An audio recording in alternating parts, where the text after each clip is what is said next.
పిఠాపురం వంగ గీత కంపల్సరీగా వస్తుంది. ఎందుకంటే ఆవిడ చేసిన పనులు కాకినాడ మధ్యాటి పార్లమెంట్ చాలా వంగ గీత చాలా బాగా చేసింది. తల్లి పిల్ల హాస్పిటల్ ఆవిడ లాయర్ అండి. వంగ గీత అంటే 3 సార్లు నెగ్గింది ఆవిడ. అందులో ఓడిపోయినా సరే ఇందులో నెగ్గింది, ఇందులోకి వచ్చింది. అందులో నీగట చూపించుకోలేదు వంగ గీత పిఠాపురం.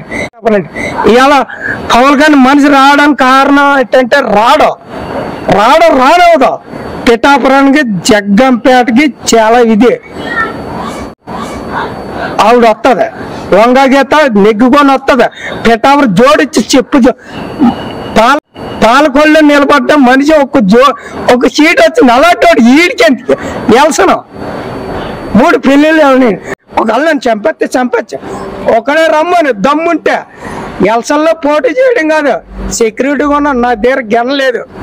సెక్యూరిటీగా ఉన్నాను, గేట్ కాడ ఉంటాను. లాటి ఉంటుంది, కొడతారు 2 దెబ్బలతో. నాడైనా కొట్టచ్చు, నేనైనా కొట్టచ్చు. 2 దెబ్బలతో అయిపోతా. ఆడ ఎంత జనం తీసుకొచ్చి ఉన్నా